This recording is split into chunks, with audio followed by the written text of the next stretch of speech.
Buenos días.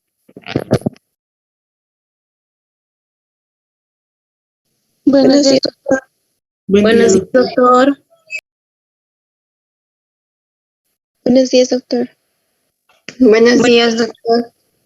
Buen día, doctor.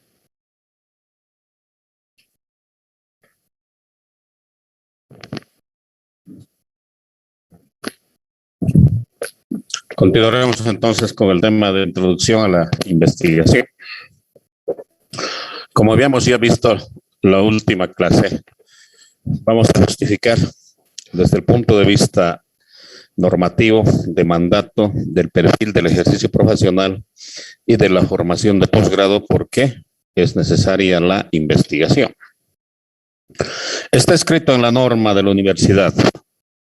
La universidad tiene 3 encargos sociales. No se olviden nunca, 3, aunque algunas no lo hagan como corresponde. Enseñanza, investigación científica y tecnológica y la interacción social universitaria. 3 mandatos escritos en el Estatuto de la Universidad Mayor de San Simón.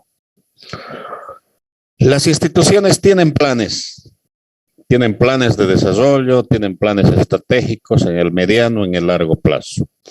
En el plan de desarrollo 2014-2019 de la OMS ya aparece como visión, como sueño colectivo que debería lograrse ya en el 2019, que la Universidad Mayor de San Simón deseaba ser la mejor universidad del país, reconocida por su trabajo en docencia, investigación y servicio a la comunidad. Les dejo para que ustedes analicen. ¿Habremos logrado ese sueño de ser la mejor universidad del país y ser reconocidos por la docencia, la investigación y servicio a la comunidad? Los dejo con la pregunta. También se planteó como sueño, como visión colectiva, ser una comunidad académica de carácter intra e intercultural, inter y transdisciplinaria, que produce y gestiona el conocimiento científico. Es decir, hace investigación, porque la investigación es producir conocimiento científico. ¿Cuál es la razón de ser de la San Simón? ¿Por qué existe? ¿Cuál es la necesidad, la demanda social que satisface la universidad? Formar profesionales con ética social, técnica y científicamente. Debemos de formarlos a ustedes con un componente científico, ¿no? Con ética, con un compromiso social. Eso es lo que queremos. Esa es la razón de ser de la San Simón. La San Simón responde ya a una necesidad social formando profesionales. Nos iremos ahora a la Facultad de Medicina. Este plan está vigente, ¿no? 2017-2022. Al año ya debería lograrse y seguramente se va a evaluar. ¿Cuál es su visión, su sueño colectivo? Dice: la Facultad de Medicina es una institución integrada a la sociedad boliviana, reconocida nacional e internacionalmente por su formación de recursos humanos en salud con alto nivel de investigación. Miren, yo debo formarlos a ustedes con alto nivel de investigación. ¿Cuál es la razón de ser de la Facultad de Medicina? Formar profesionales en salud con excelencia académica, calidad humana, capacitados científicamente para responder a las necesidades de la población a través de la investigación. Nuevamente la investigación en lo que es el plan estratégico institucional de la Facultad de Medicina 2017-2022. Luego tenemos la carrera. La carrera también tiene visión y misión. ¿Cuál es su visión, su sueño de la carrera? Somos una carrera reconocida a nivel regional y nacional por la formación de recursos humanos con calidad y excelencia técnica y científica. Ustedes tienen que ser excelentes técnica y científicamente. La misión, formar profesionales capaces de responder en forma integral a las necesidades de salud y nutrición de la región y el país, como también en investigación y generación de conocimiento. Otra vez, la investigación. El perfil, ¿qué dice el perfil? ¿Cómo deberían egresar ustedes? ¿Qué capacidades, qué competencias deberían tener ustedes al acabar la carrera? A eso se refiere. Es un profesional con capacidades, conocimientos, habilidades y actitudes para aplicar la ciencia. Es un profesional que se mantiene actualizado, con iniciativa, pensamiento crítico. Tiene una sólida formación en ciencias básicas, humanistas y tecnológicas que le capacitan para desarrollarse en las áreas de la salud, alimentación, institucional, educación e investigación. Todo esto requiere investigación. Competencias. ¿Qué competencias deberían tener ustedes al concluir la carrera? Relacionadas con la investigación, habrá otras competencias. Conocimientos. Deben conocer sobre lo que son los paradigmas científicos, metodología de la investigación científica, cuantitativa, cualitativa y mixta.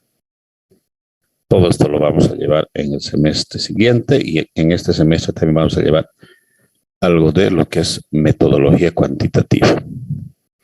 Habilidades y destrezas. Desarrollar investigación científica. Vamos a hacer investigación. En este semestre vamos a hacer una parte y en el siguiente semestre otra parte. Actitudes y comportamientos. Apertura al aprendizaje. Hay que romper esos viejos paradigmas que te cierran, ¿no? Que te generan ceguera paradigmática. No, eso no sirve. Apertura al aprendizaje. Compromiso hacia un crecimiento, superación, desarrollo personal, profesional y gremial.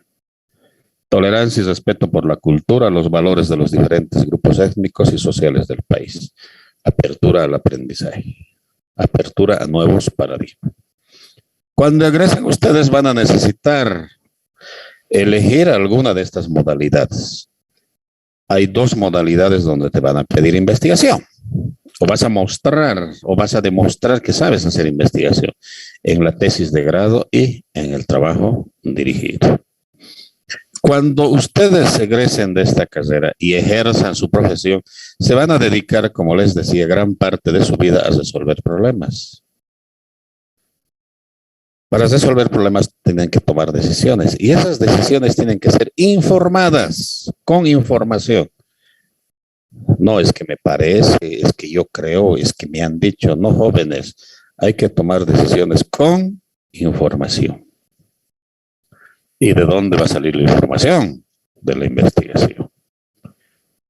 Van a egresar y van a continuar con su carrera profesional en lo que se refiere a la formación. Van a necesitar hacer diplomados, especialidades, maestrías, doctorados, postdoctorados y como modalidad de titulación les van a exigir hacer investigación. La investigación, les decía, tiene beneficios para los estudiantes, para los profesionales, para los pacientes, para la comunidad, para el sistema de salud. En todo ámbito genera beneficios la investigación. ¿Qué habíamos dicho que es la investigación científica? Acuérdense, este es el producto de la investigación, conocimiento. La investigación científica genera conocimiento. No genera de por sí mejora, cambio. Después, sí, cuando aplicas los resultados de la investigación.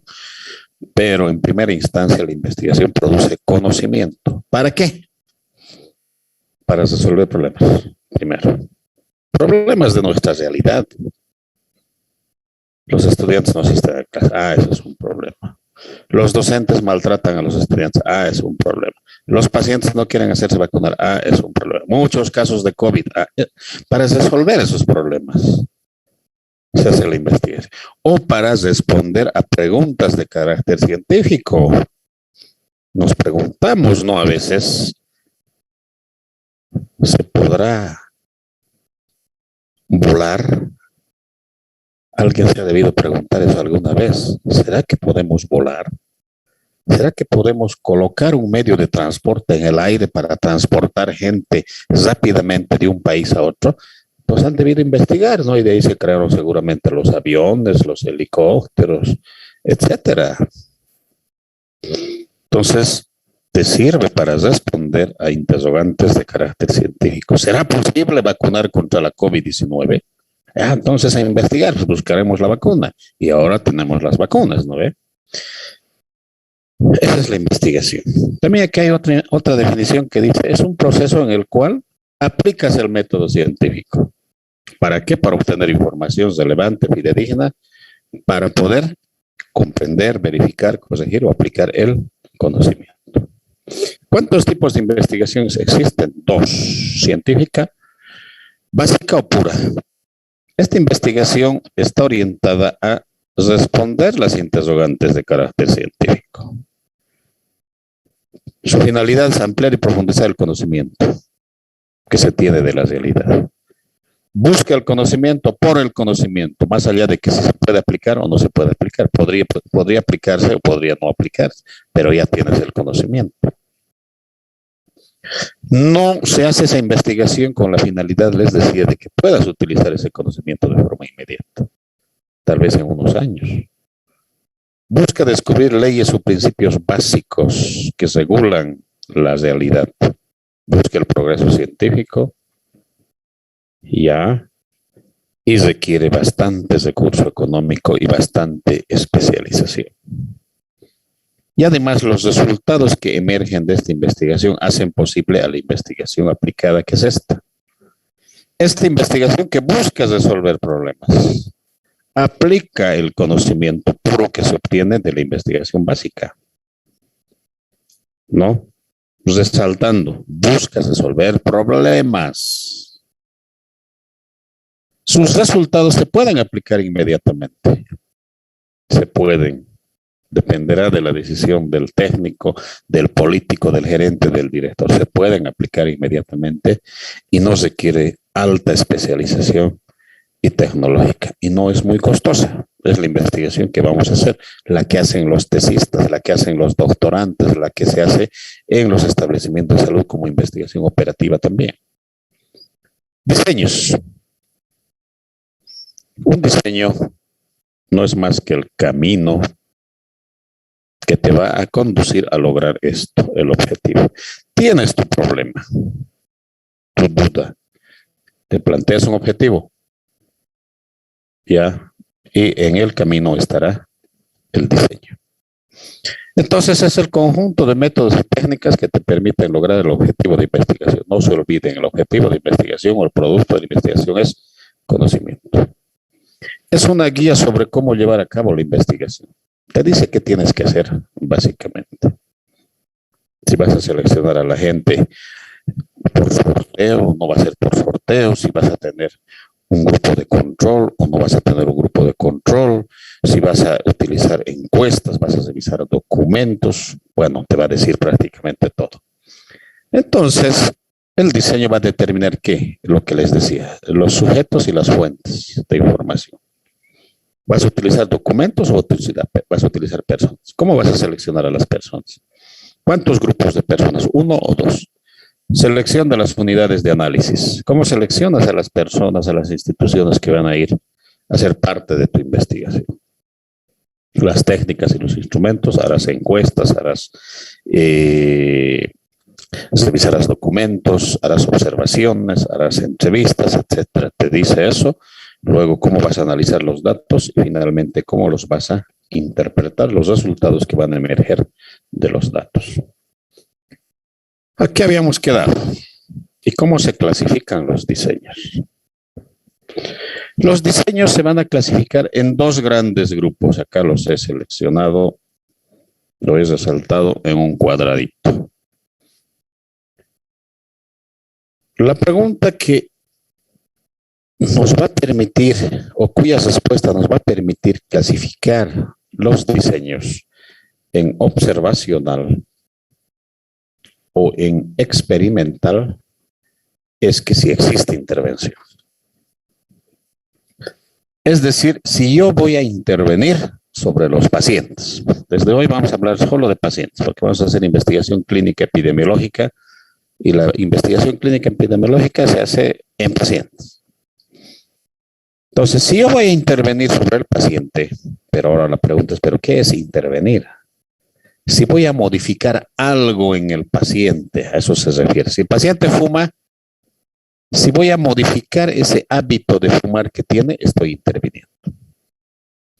Si al paciente le duele algo, supongamos le duele la rodilla, y yo voy a modificar ese dolor, estoy interviniendo. Si el paciente tenía sobrepeso y yo lo voy a bajar el peso a través de la investigación, estoy interviniendo. No se olviden, a eso llamamos intervención. Entonces, si voy a intervenir en el paciente, es decir, voy a influir en el paciente en algo, en su dolor, en su conocimiento, en su peso, en su presión arterial, en sus hábitos de alimentación, la investigación, el diseño va a ser experimental. No se olviden, experimental, porque voy a influir en algo, voy a modificar en algo a ese paciente. No se olviden, voy a modificar su peso, lo voy a subir de peso o lo voy a bajar. Voy a hacer que deje de fumar o que disminuya el número de cigarrillos que fuma. Lo voy a cambiar su dieta. Voy a hacer que modifique sus hábitos y patrones de alimentación. Voy a mejorar sus conocimientos. En ese caso el diseño es experimental. No se olviden, algo voy a modificar. Sí, algo voy a modificar. Pero esta investigación es más compleja, es más larga. No lo vamos a hacer, ni en este semestre, ni en el otro semestre. Pero que quede claro, si modifico algo en el paciente, voy a influir en algo en el paciente, mi diseño es experimental. Acá nos vamos a dedicar nuestro tiempo. No vamos a modificar nada en el paciente, solamente vamos a observar. Vamos a hacer las mediciones en el paciente y no vamos a modificar. Como dice la diapositiva, se observa sin influir en el paciente. Se observa sin influir en el paciente. Ejemplo, el paciente tiene sobrepeso, solamente le voy a preguntar qué actividad física tiene, cómo se alimenta, en qué trabaja, cómo son sus relaciones familiares, etcétera, pero no lo voy a bajar ni aumentar de peso. Se observa solamente. Si el paciente fuma, solamente le voy a preguntar desde cuándo fuma, cuántas veces al día, qué cigarrillo fuma, un montón de preguntas le puedo hacer. No voy a modificar, no le voy a decir deje de fumar, que el cigarrillo es dañino, no, solamente voy a observar. No voy a influir nada en el paciente. Y ese es el tipo de investigación más frecuente que se realiza. Entonces, si solamente voy a observar, no voy a modificar nada en el paciente, no voy a influir en nada. Si se está exponiendo a un riesgo, va a seguir exponiéndose. Si desconoce algo, va a seguir con ese desconocimiento. En ese sentido es que mi investigación va a seguir un diseño observacional. No se olviden. Me limito solamente a observar. Ahora, voy a investigar y mi acción de investigación solamente se va a limitar a observar lo que sucede en el enfermo. Se me va a plantear una pregunta más que dice, ¿hay seguimiento? ¿Voy a hacer seguimiento a ese paciente? Y la respuesta puede ser no o puede ser sí. ¿Pero a qué se refiere seguimiento? Seguimiento se refiere a hacer varias mediciones en el tiempo, a hacer o a realizar varias observaciones en el tiempo. Ejemplo, hoy a ustedes yo los puedo hacer una encuesta, ¿no? Y me limito a observar lo que ustedes hacen. Dentro de un mes otra encuesta les hago. Ya estoy haciendo seguimiento. Estoy viendo si ha cambiado algo. Dentro de 3 meses otra vez les hago otra encuesta. Estoy haciéndole seguimiento. O lo mismo podría pasar. Hoy les hago antropometría a todos ustedes, peso, talla y demás. Y dentro de 3 meses otra vez peso, talla. Dentro de 3 meses otra vez peso, talla. Estoy haciendo seguimiento, no se olvide. O podría ser que hoy empezamos el estudio y agarro y los divido en dos grupos a ustedes, los que fuman y los que no fuman. Y voy haciéndoles seguimiento. A ver, dentro de un mes los que fuman, ¿qué enfermedades han tenido? Y los que no fuman también. Dentro de 6 meses los fumadores, ¿qué problemas y enfermedades han tenido? Probablemente hayan tenido problemas económicos, se hayan enfermado con una bronquitis, o la bronquitis que han tenido en vez de durarles 7 días les ha durado un mes. No sé, puedo hacerles un seguimiento por muchos años. A eso se refiere el seguimiento, varias mediciones. Entonces, si no hago seguimiento, solamente me limito a hacer una medición, como por ejemplo, hoy les paso una encuesta y ahí acabó la investigación, el estudio se va a llamar descriptivo. Sin seguimiento, descriptivo. Una sola medición. Las famosas encuestas en la calle te encuentran, señorita, ¿cómo está? Buenos días, ¿le puedo hacer unas preguntas? Sí, ¿qué le pareció esto? ¿Volvería usted a este lugar? ¿Recomendaría este lugar? ¿Les resolvieron? No, se te hacen un montón de preguntas, ¿no? Y nunca más te vuelven a buscar. Ese es un estudio descriptivo. Las famosas encuestas que hacen en las calles, las encuestas que hacen con la intención de voto, ¿no? En épocas electorales, etcétera, son estudios descriptivos. No hay seguimiento. Ahora, los estudios descriptivos, de acuerdo a la unidad de estudio que se utiliza, pueden ser ecológicos o pueden ser transversales. ¿Por qué hablamos ecológicos? Porque el estudio está orientado a grupos de personas. ¿Pero qué grupos, doctor? Un curso. Un curso es un grupo. Entonces yo puedo hacer un estudio ecológico tomando los 10 semestres de la carrera. Otro estudio que considera grupos y va a ser un diseño ecológico pueden ser municipios. Cochabamba tiene 48 municipios. Podrían ser OTBs, podrían ser provincias, podrían ser grupos de pacientes que asisten a un determinado establecimiento de salud. No, en Cochabamba tenemos 465 establecimientos de salud. Entonces, cada grupo que va a un establecimiento de salud podría ser un grupo de estudio y el estudio se va a llamar redundando ecológico. Entonces, cuando la unidad de estudio, la unidad de análisis es un grupo, les decía, un curso, un municipio, una OTB, una provincia, un área de salud con sus habitantes, etcétera, el estudio es ecológico. Agarramos grupos de personas. No se hace mucho, pero existe. Existe y se hace, aunque no en grandes cantidades. El que se hace mucho, bastante, casi todos en sus trabajos de tesis, ya sea medicina, ya sea nutrición, ya sea la maestría, ya sea el doctorado, hacen este estudio. Donde la unidad de estudio es una persona, es individual. Y cuando el estudio considera una unidad de estudio individual, es decir, la persona, el estudio es transversal. Es decir, hacen las encuestas, hacen las mediciones a personas.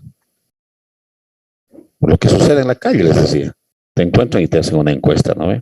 O algún compañero o compañeras han debido encontrarse en la universidad, en la facultad, etcétera, que dicen, por favor, estoy haciendo mi tesis, ¿me puedes colaborar con esta encuesta? Individual, la encuesta. La entrevista es el estudio transversal. Este es el que se va a hacer y este es el que van a hacer en este semestre y en el siguiente semestre. Entonces, en el siguiente semestre y este semestre van a hacer estudio observacional, descriptivo y transversal. Ese es el nombre completo. Diseño observacional, descriptivo, transversal. ¿Sí? Bien, entonces este brazo de la investigación con diseño observacional, descriptivo, ya lo hemos analizado. Ahora analizaremos este otro lado. Hay seguimiento, ya les decía. Vas a hacer seguimiento a esa persona, a ese paciente, a ese individuo durante un tiempo, que podrían ser semanas o podrían ser muchos años. Hay investigaciones donde se hace seguimiento desde que la persona nace hasta que la persona muere. Imagínense. Podemos agarrar a ver a todas las personas nacidas en el segundo semestre del año 2021 y los vamos a hacer seguimiento hasta que mueran. Hasta que mueran todos. Entonces, ¿cuánto va a demorar ese estudio? Seguramente algunos van a morir al mes, otros a los 4 años, otros a los 20, pero el estudio va a acabar cuando mueran todos y seguramente que va a durar hasta cerca de 100 años.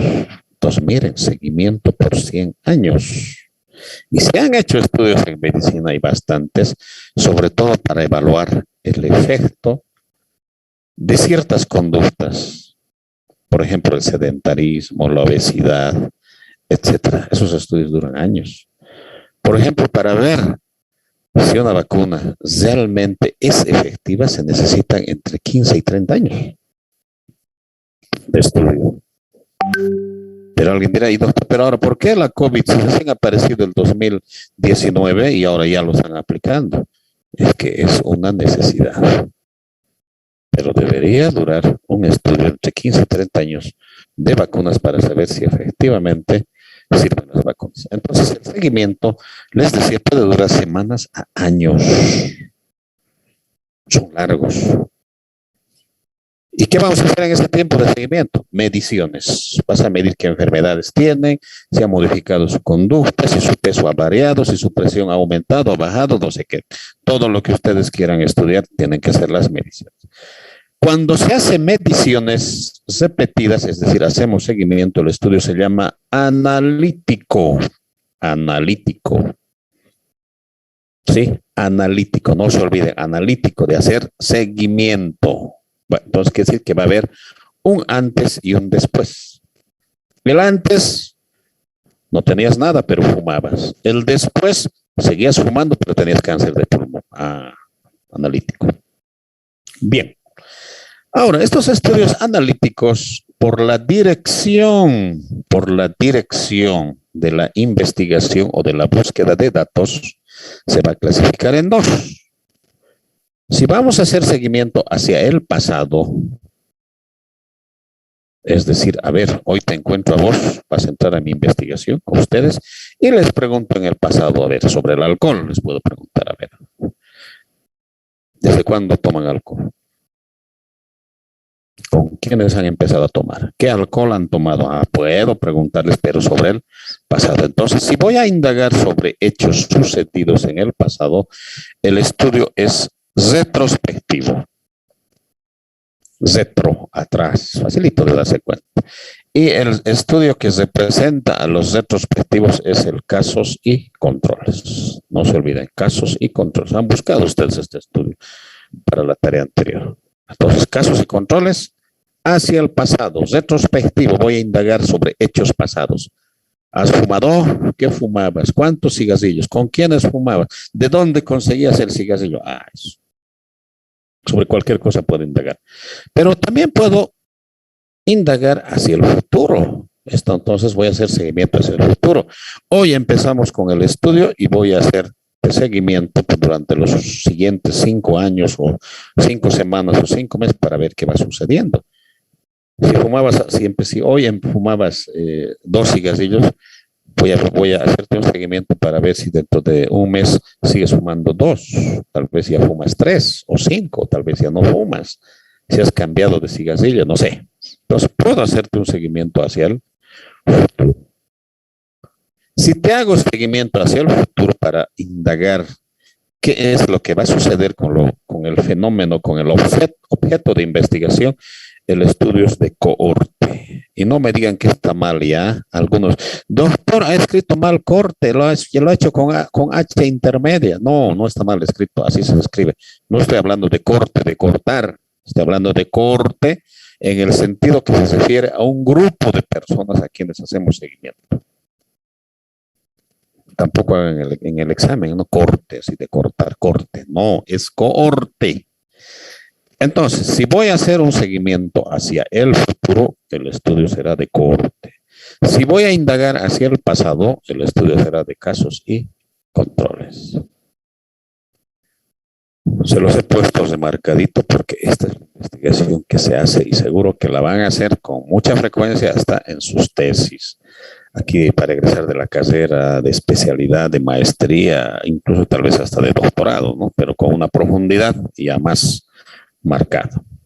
Ahora nos iremos a este lado. Esto no lo vamos a hacer, pero es necesario que lo conozcamos porque lo vamos a utilizar, porque nos interesa para buscar información.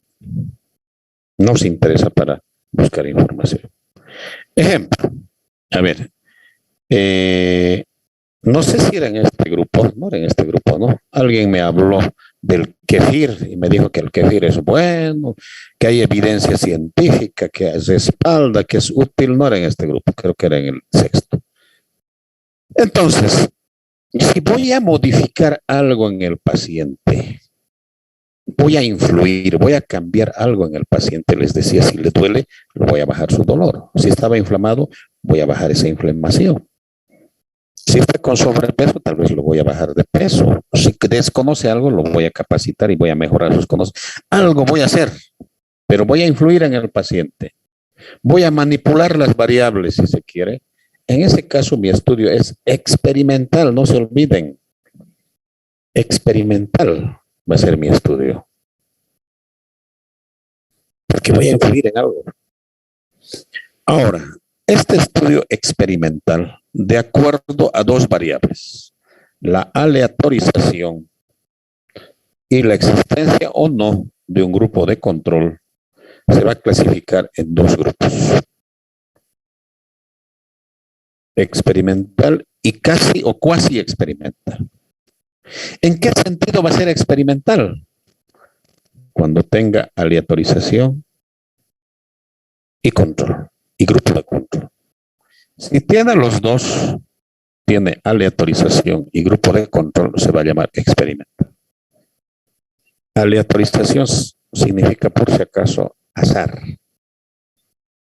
Si va a haber una asignación al azar y va a haber un grupo para controlar los efectos, el grupo o el diseño va a ser experimental.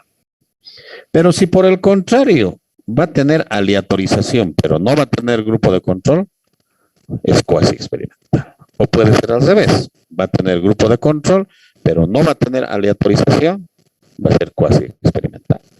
O puede ser que no tenga ninguna de las dos, ni aleatorización ni grupo de control, y va a ser cuasi, que también se lo traduce, pero en los libros aparece más con cuasi como casi experimental. Es decir, le falta algo para ser experimental. ¿Y qué le falta? O aleatorización o grupo de control, o los dos le faltan, por eso no es experimental.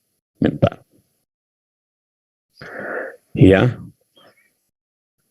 Entonces, tal vez alguien diga, y doctor, ¿para qué nos da esto si no vamos a hacerlo? Si usted mismo dice que no se debe enseñar lo que no se puede aplicar.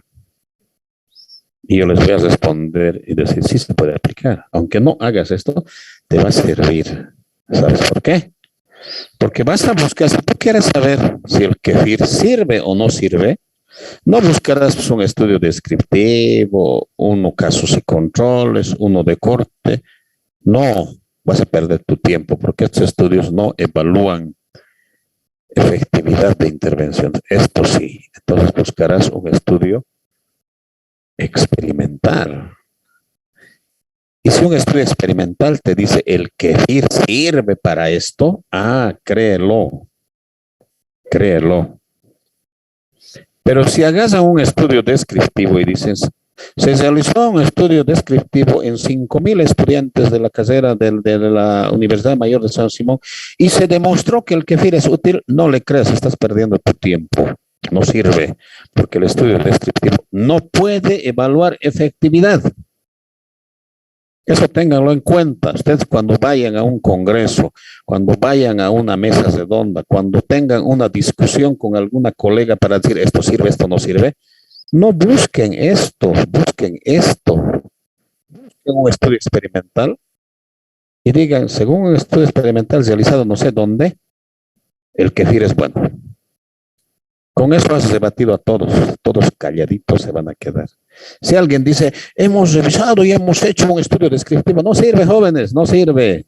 El estudio descriptivo no sirve para evaluar efectividad de medicamentos, de suplementos, de dietas, de técnicas. No, no sirve. Si tú quieres saber si un medicamento es útil para algo, busca un diseño experimental.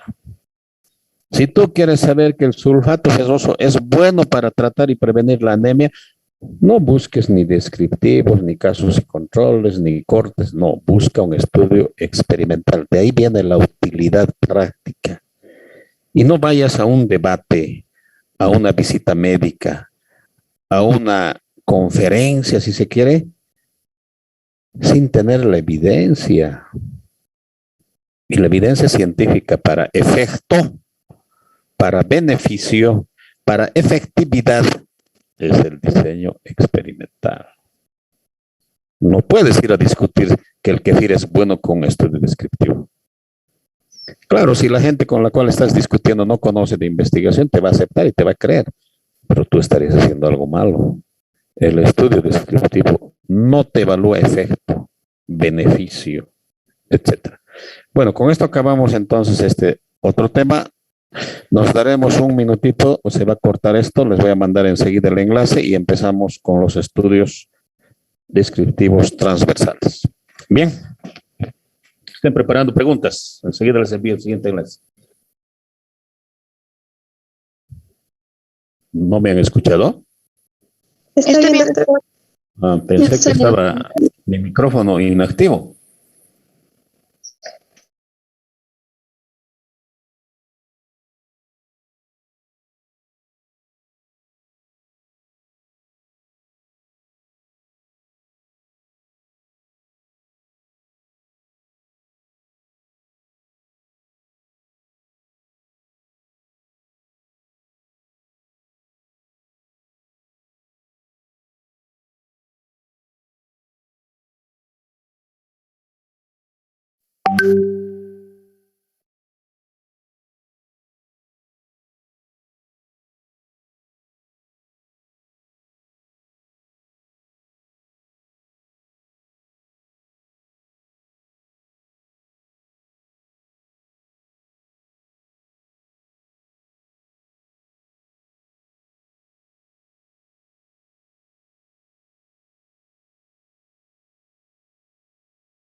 Continuamos entonces. Ya hemos visto la clasificación de los diseños.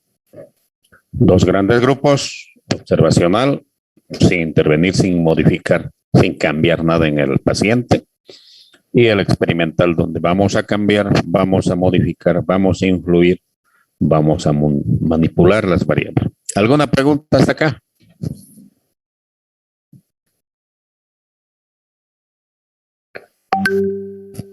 ¿Preguntas?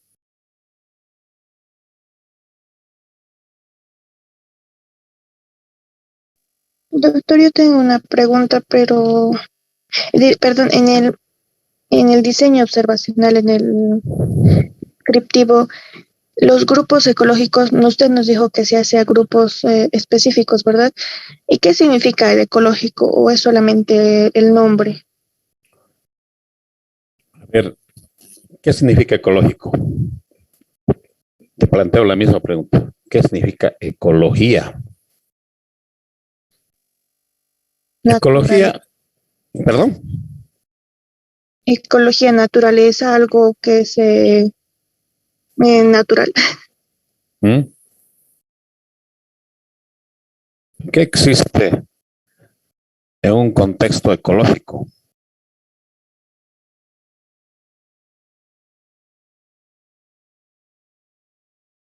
Básicamente, cuando hablamos de ecología, hablamos de seres vivos, en este caso de personas que se relacionan de alguna forma y que viven en un contexto determinado. En un contexto determinado. Ejemplo, las personas que viven en una determinada organización de base OTB tienen sus relaciones, se relacionan de alguna forma, tienen reuniones, se han organizado, tienen un directorio, un presidente, etcétera, y viven en un contexto físico determinado, ¿no ve? Tendrán calles asfaltadas, no tendrán calles asfaltadas, tendrán servicios básicos como agua, recojo de basuras, alcantarillado, etcétera, etcétera. A eso se refiere. Entonces, grupos de personas que se relacionan de alguna forma y que viven en un contexto determinado. Pero eso ya se ha ampliado, ya no necesariamente tienen que vivir en un contexto determinado, también pueden tener ciertas características, se relacionan entre sí, pero viven en distintos contextos. Por ejemplo, ustedes, con ustedes podemos hacer un estudio de tipo ecológico, pero ustedes no viven en un mismo espacio geográfico, sino que por ciertas circunstancias naturales ustedes están en este curso. O las personas que asisten a un establecimiento de salud. De alguna forma, las personas que asisten a un establecimiento de salud son un grupo ecológico, porque no creo que una persona que vive en la zona norte de Cochabamba vaya a hacerse atender a un establecimiento que está en la zona sur de Cochabamba, por ejemplo, Centro de Salud Minero San Juan, digamos. No creo. Incluso ustedes se han debido dar cuenta que para el SUS, para que te adscribas al SUS, tienes que llevar la boleta de luz, ¿no? ¿Para qué? Para que verifiquen el lugar donde vives. Y generalmente hay excepciones. La gente adscrita al SUS en un determinado establecimiento de salud es la que vive cerca del establecimiento de salud. De ahí viene el grupo ecológico. ¿Está bien? Está bien, doctor, gracias. ¿Alguna otra pregunta? Bien, no hay más preguntas. Para ya empezar con los estudios transversales, descriptivos, observacionales, estos, tiene que quedar algo muy claro. Vamos a clasificar a las personas ya en dos grandes grupos. Las que presentan daño, es decir, las que presentan la enfermedad, como por ejemplo acá tenemos un cáncer de pulmón a una persona con sobrepeso. Entonces son estas las que ya tienen el desenlace, ya tienen el evento, ¿no? Y las personas que no tienen el evento, pero que sí están expuestas, las vamos a llamar ya personas expuestas o personas que tienen el factor de riesgo. Ejemplo, esta persona fuma, pero no tiene todavía daño, solamente tiene un factor de exposición, es decir, tiene un factor de riesgo. Pero existe una probabilidad elevada de que tenga cáncer de pulmón, solamente es una probabilidad. No es como muchas veces nos hacen entender, fumas y vas a acabar con cáncer. No, no, no. Fumas y tienes alta probabilidad de acabar con cáncer. A eso me refiero. Acá tenemos a este joven sedentario, alta probabilidad de acabar con sobrepeso o obesidad, pero solamente se hablan de probabilidades. Porque hay gente que ha fumado durante toda su vida y tiene el pulmón más sano que alguien que nunca ha fumado. Existen esas posibilidades. O también existen personas que nunca han fumado, nunca se han expuesto, no tienen el factor de riesgo, pero acaban con cáncer de pulmón. O lo mismo, hay personas que no son sedentarias, hacen actividad física, pero por ciertos factores acaban también con sobrepeso u obesidad. Que quede claro eso. En epidemiología y en medicina de forma general nos manejamos con probabilidades. Y hablamos de factores de exposición, factores de riesgo, expuesto, no expuesto, y hablamos de personas que tienen ya el daño, la enfermedad o también desenlace. A modo de introducción, veremos ahora los estudios transversales descriptivos observacionales. Estos: observacional, descriptivo y transversal.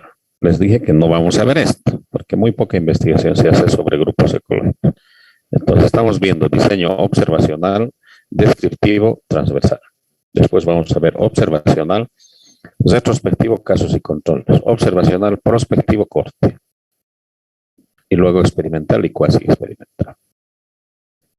Apréndanse aquí una palabrita. Prevalencia, dice. ¿Por qué habré puesto eso ahí arriba? Porque estos estudios están orientados sobre todo, no exclusivamente a qué, a medir, a investigar qué cosa, prevalencia. Entonces, si ustedes quieren conocer la prevalencia de la enfermedad, no sé cuál, hagan un estudio transversal. Pueden estudiar prevalencia de diabetes, de hipertensión arterial, dislipidemias, cardiopatías coronarias, colelitiasis, cáncer de vesícula biliar, cáncer gástrico, cáncer de colon, etcétera. Por eso les puse acá esta diapositiva, porque este estudio transversal estudia sobre todo, no exclusivamente, prevalencia. En epidemiología, la utilidad mayor de este tipo de estudios es que te facilita datos sobre prevalencia. Y acá también se los puse algún gráfico, ¿no? Este gráfico, perdón, que les muestra ya resultados de un estudio transversal, que te está mostrando qué cosa. Sobrepeso y obesidad en niños de 0 a 59 meses, según la ENSA, ¿no? Según las ENSAs del 98 y el 2008 en Bolivia.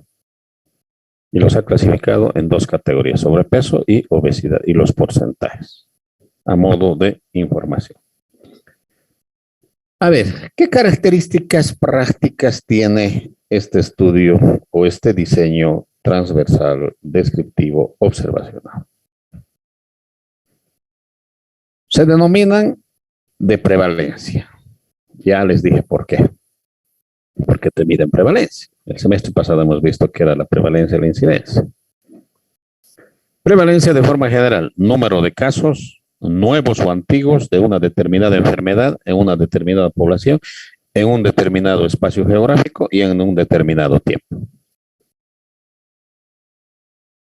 Todos los datos que les paso y que muy pocas personas tienen la voluntad y la educación de responder son prevalencia.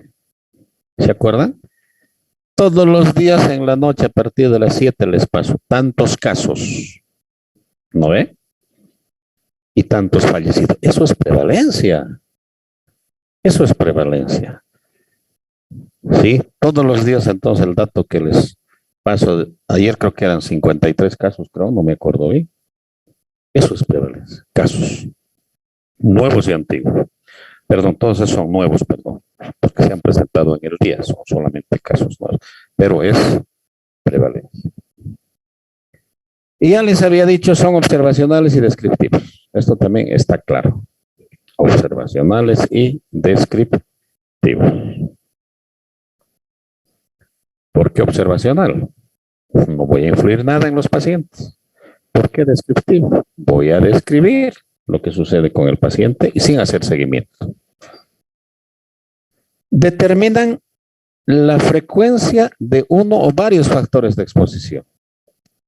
Entonces, te pueden determinar prevalencia, ya pasamos esto, número de casos, pero también determinan la frecuencia de uno o varios factores de exposición o eventos de interés. Si las personas fuman, si las personas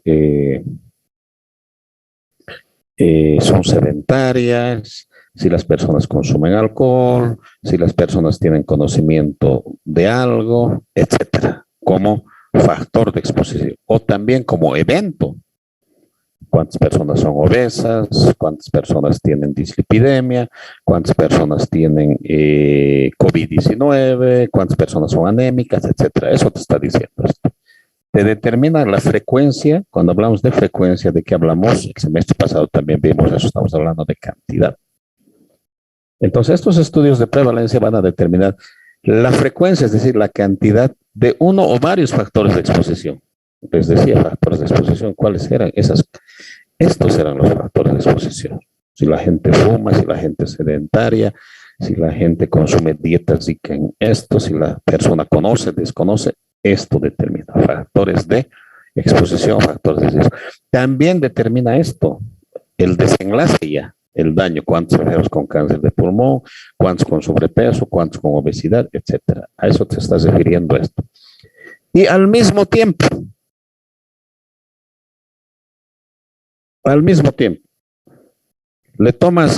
le haces la antropometría al paciente con sobrepeso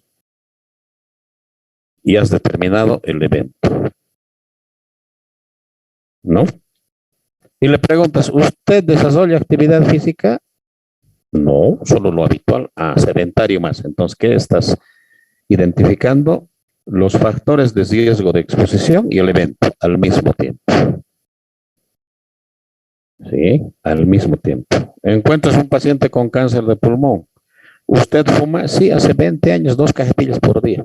Estás identificando al mismo tiempo el factor de riesgo de exposición y el evento de interés o desenlace o la enfermedad o daño. Y estos daños o estos factores de riesgo ya están presentes. No es que vas a esperar que aparezca como en el estudio de corte. Ya están, como les decía. El paciente ya fuma, el paciente ya tiene cáncer, el paciente ya es sedentario y ya tiene sobrepeso. Entonces ya existe en la población. No tienes que esperar que aparezca, ni vas a indagar en el pasado si tenía o no tenía obesidad, si era sedentario. No, tiene que estar presente. Por eso se llama descriptivo transversal. Transversal significa hacer un corte en el tiempo. A ver si los hago un esquemita. Supongamos que esto es el tiempo.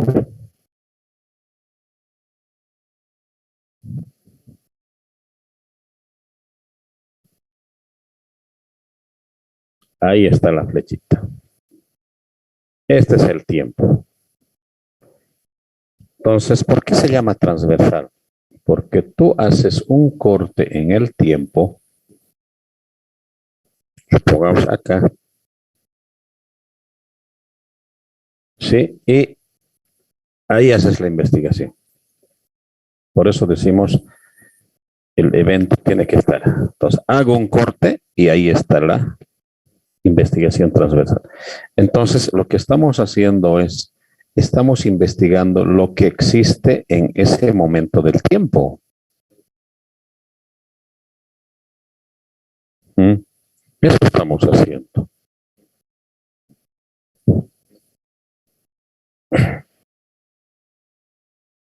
Ay, no sé qué pasa aquí. Era sin relleno. Ya. Entonces esto lo vamos a cambiar de línea, lo pongamos blanquito para que resalte los ojitos mejor. Vamos a hacer un poquito más gruesa la línea. Listo. Entonces, el diseño transversal a lo largo de la vida del paciente lo que hace es un corte. Por eso dice, al mismo tiempo va a existir ese factor de riesgo, ese factor de exposición o también el daño o evento de interés, porque has hecho un corte en el tiempo, eso es transversal. No has hecho un seguimiento como lo hará el diseño de corte. Corte, no vas a hacer un seguimiento en el tiempo. Lo que presenta en el momento que haces la investigación o en el momento que recoges los datos, a eso se refiere. No hay seguimiento, como dice. Las variables de interés se evalúan simultáneamente en este momento del tiempo que has hecho el corte, por eso se llama transversal. Corte, aquí sí es corte, no es cohorte. Aquí es corte de cortar. Cortas en el tiempo y evalúas simultáneamente los factores de riesgo, los factores de exposición y los daños. No hay seguimiento, es decir, no vas a empezar acá 2001 y vas a acabar acá el 2020. No, un momento en el tiempo y ahí acaba el estudio, inicia y acaba en un periodo de tiempo bien cortito. Son útiles para generar hipótesis e iniciar estudios de tipo etiológico. Por ejemplo, he encontrado paciente con sobrepeso y este paciente es sedentario. No, entonces he encontrado dos variables, sobrepeso y sedentario. Entonces me planteo la hipótesis y digo, ¿será que el sedentarismo está llevando a este paciente a que tenga sobrepeso y obesidad? Bueno, hoy en día ya se sabe, pero seguramente en algún momento del tiempo no se sabía y los investigadores se han planteado esa hipótesis, han hecho luego otra investigación de corte y han llegado a la conclusión de que sí, efectivamente, el sedentarismo te lleva al sobrepeso y a la obesidad. Ya. Lo que podría suceder también, ¿no? Encuentro pacientes enfermos con COVID grave, y encuentro que su dieta había sido pobre, digamos, en ciertas vitaminas. Y te planteas la hipótesis. Si esa dieta pobre en vitaminas ha influido, está influyendo en algo sobre ese caso de COVID-19 grave que se ha presentado. Esa sería tu hipótesis. Y puedes hacer otra investigación ya para verificar esa hipótesis. ¿Alguna pregunta hasta acá? ¿Queda claro lo que es un estudio descriptivo, transversal, observacional? Bueno, por lo visto queda claro, nadie pregunta. Ahora, ¿cuál es la clasificación de estos estudios descriptivos? Tenemos los transversales descriptivos, los transversales analíticos, los transversales retrospectivos y los transversales prospectivos. Entonces, 4 tipos de estudios transversales. Los descriptivos, los analíticos, los prospectivos y los retrospectivos. Los transversales descriptivos solamente van a describir la frecuencia ya encontrada de uno o varios factores de exposición y o eventos de interés. Entonces, ¿qué van a hacer estos estudios descriptivos? La frecuencia, digamos, del sedentarismo. O la frecuencia del sedentarismo y la obesidad. O va a estudiar solamente la frecuencia de la obesidad. O la frecuencia de la obesidad y el sobrepeso. Aquí hay un ejemplo. Descripción de la frecuencia de sobrepeso y obesidad en niños menores de 5 años según sexo. Un estudio descriptivo transversal. ¿Qué está haciendo? Está describiendo la frecuencia de sobrepeso y obesidad en niños menores de 5 años según sexo. Y aquí está el resultado, uno de los resultados. Tabla comparativa, no es tabla, gráfico comparativo de niños y niñas con sobrepeso y obesidad. Los niños están en las barras azules y las niñas en las barras rosaditas. Y si vemos acá, el sobrepeso había sido más frecuente en las niñas, porque el 33% de las niñas observadas o investigadas, no sé dónde será, tiene sobrepeso, el 33%. Mientras que tenemos a los varones solamente con 20%. Entonces acá, en este primer grupo de bases, encontramos que el sobrepeso es más frecuente en las mujeres. Pero si nos vamos a las basitas que muestran la obesidad, vemos todo lo contrario. Hay más varones obesos.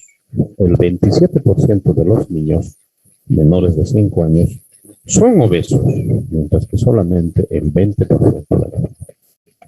Entonces, este es el resultado clásico, típico, uno de ellos, de una investigación descriptiva transversal. ¿Qué te muestra qué?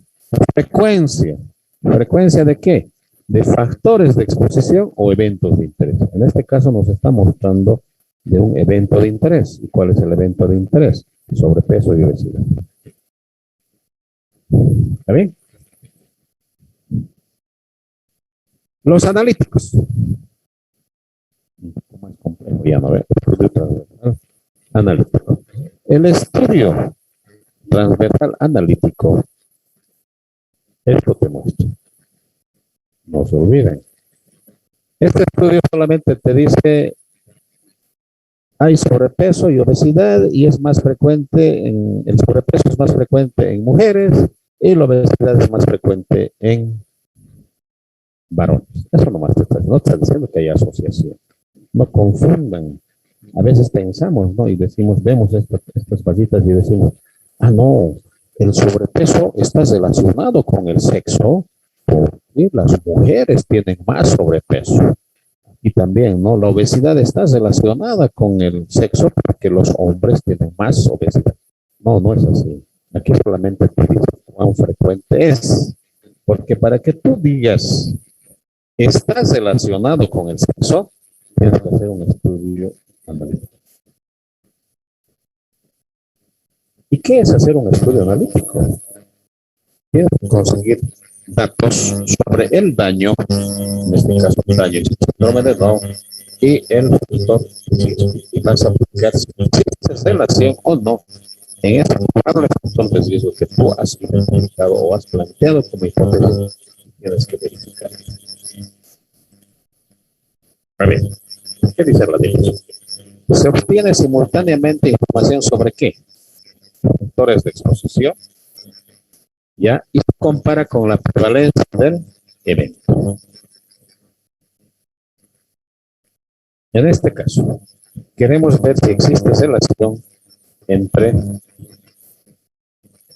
presencia o no del síndrome de Down con la edad de la madre. ¿Cuál es el factor de exposición o el factor de riesgo? Es la edad de la madre. Edad de la madre mayor a 35 años. Eso es lo que te dice la literatura. Cuando la edad de la madre es mayor a 35 años, existe más probabilidad de que el niño o la niña nazca con síndrome de Down. Eso está demostrado en la literatura. Se hace un estudio. Entonces, recogemos información sobre los factores de exposición, edad de la madre, y sobre el evento. El evento que dicho es el daño o la enfermedad, y acá está, el síndrome de Down. Estos tienen y estos no tienen. Hacemos una tabla de 2x2, que lo vamos a explicar con más detalle en los siguientes temas, ya, y llegamos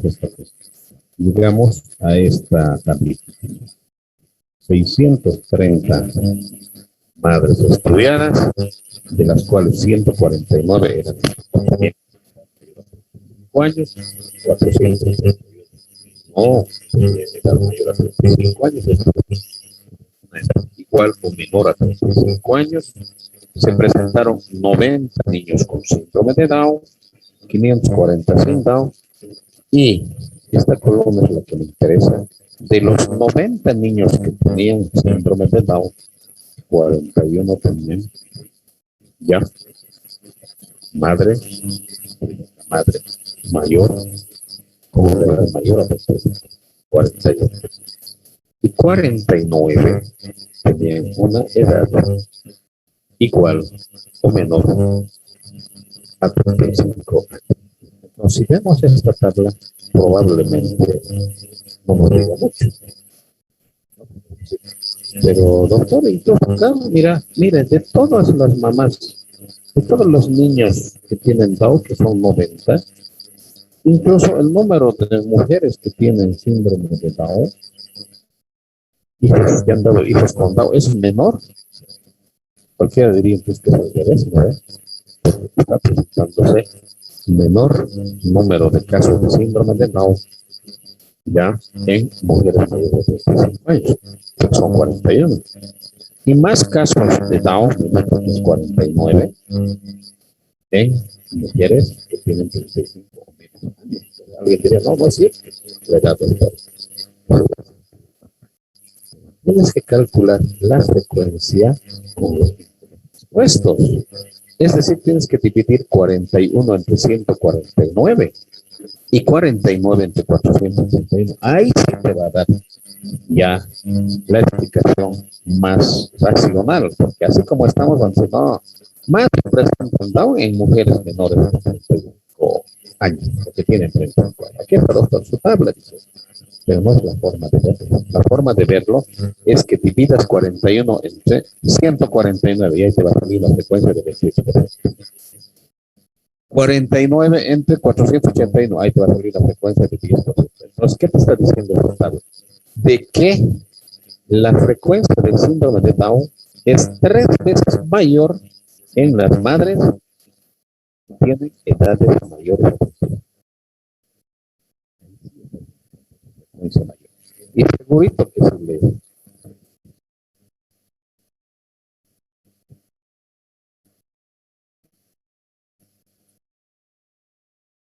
No, todavía no se ha cortado, tenemos 10 minutos.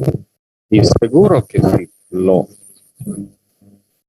pongo a prueba un test estadístico, como un chi cuadrado, u otro, seguro que me dice que hay más riesgo de tener un síndrome de Down si la mujer, la mamá, tiene más de 35. Y hay menos riesgo si la madre tiene 25 o menos. Para eso, estos estudios analizan, nos miden relación o eso.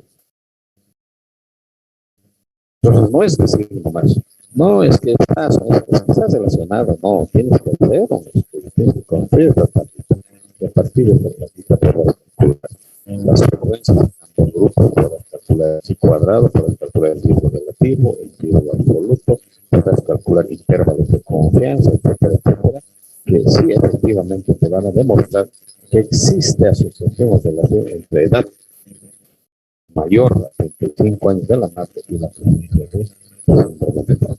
¿Alguna pregunta hasta acá? Buenas.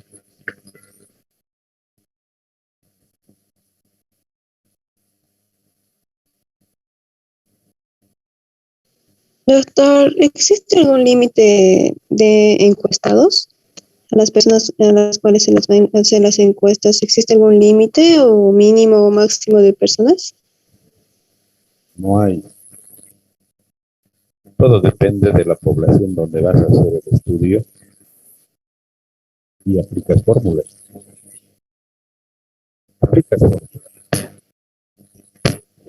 Hay fórmulas para calcular el número de personas que necesitas estudiar. Y hay fórmulas también que, de acuerdo a la prevalencia, a la frecuencia del fenómeno que estás estudiando, permiten también estimar cuántas personas vas a introducir en este estudio. Solamente hay algunas recomendaciones que te dicen, por ejemplo, que para estudios donde el fenómeno es raro, tienen que ser mínimo 30. Y si vas a construir casillas como estas celdas, cajones, deben haber un número suficiente en estos cajones para decir de que tu estudio realmente es representativo, es potente.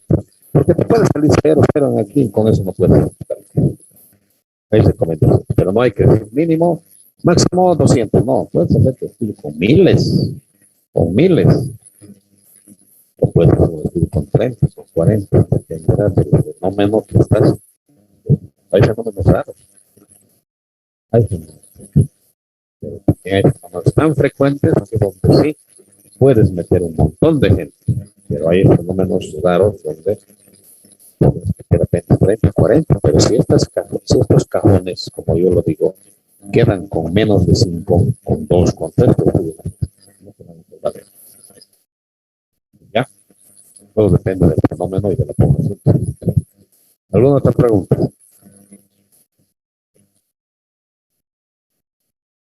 Retrospectivos. Transversales retrospectivos. Retrospectivos significa indagar información pasada. Solamente buscar información. ¿De dónde voy a sacar la información? Puedo sacar de fuentes, de documentos, ¿no? De documentos. Por ejemplo, yo quiero saber, a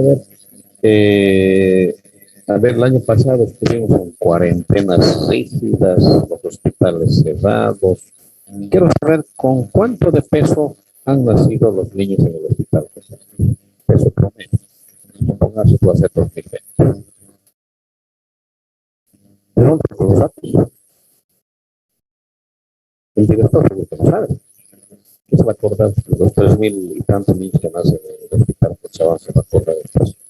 Los ginecólogos tampoco, las enfermeras tampoco. Entonces puedo recurrir a documentos, historias clínicas, registros hospitalarios, estadísticas hospitales, informes, etc. O puedo también sacar información de los.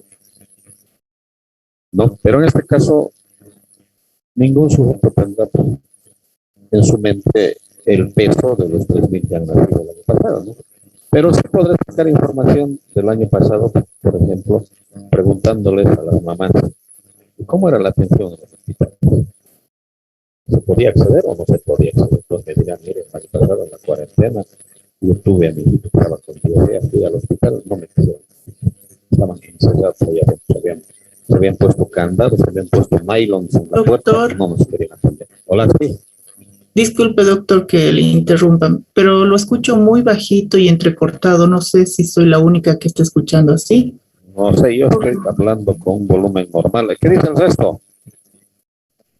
Doctor, sí, está un poco mal, creo que su micrófono. Sí, doctor. O sea, a ver, ahora ¿cómo se escucha? Yo le escucho bien, doctor.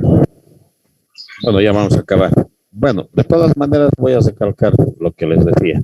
Estoy hablando con bastante volumen y está mi micrófono, también está con el máximo volumen. La conexión probablemente sea, pero ya vamos a acabar. Les decía, los estudios transversales retrospectivos van a utilizar información pasada. ¿De dónde vas a sacar la información pasada? De datos. Perdón, de fuentes de datos existentes, como por ejemplo, historias clínicas, registros hospitalarios, estadísticas vitales, informes, etc. Entonces, de ahí puedes sacar información pasada. Les decía, podríamos nosotros querer estudiar. ¿Y cuánto fue el peso promedio de los niños que nacieron en el hospital Cochabamba? El dato no lo tiene el director, no lo tiene el ginecólogo, no lo tiene la enfermera en su cabeza. El dato está en las historias clínicas probablemente, o en las estadísticas vitales que manejan los hospitales, donde está registrado el peso de los niños. Voy a recurrir a fuentes de datos existentes. Pero habrá datos que no están en documentos, porque no se registran. Ejemplo, ¿cómo fue la atención el año pasado en los hospitales cuando se declaró cuarentena estricta? ¿Cómo fue? ¿Te atendían normal? ¿No te atendían? ¿La puerta estaba cerrada? ¿Te pedían que te hagas exámenes antes de que te atiendan? Entonces, esa información del año pasado en la cuarentena estricta no estará registrada. Entonces, tendré que hacer interrogatorio, entrevista, encuesta probablemente a las señoras, a los pacientes que han buscado atención hospitalaria. A eso se refieren los estudios transversales retrospectivos. El ejemplo que les puse acá. Es por medio de los recién nacidos en la gestión 2020, cuarentenas en el Hospital Cochabamba. Esta información no la tiene el director, no la tengo yo, no la tiene la enfermera.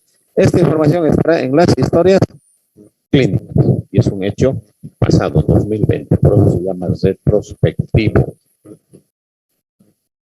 ¿Alguna pregunta hasta acá para ir cerrando ya esta clase? ¿Quedó claro lo de los estudios descriptivos? Estudios analíticos.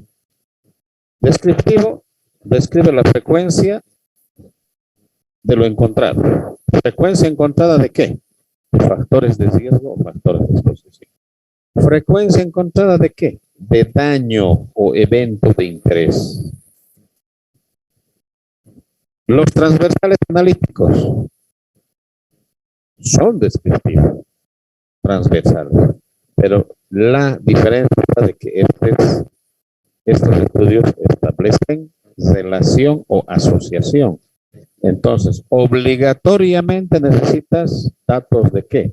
Del daño y datos del factor de exposición o factor de riesgo. Y decir, como conclusión, sí, evidentemente, la edad de la madre es un factor de riesgo para niños con síndrome de Down. Vamos a quedar ahí, jóvenes, son las 8:10 y ya se va a cerrar esto en unos segundos.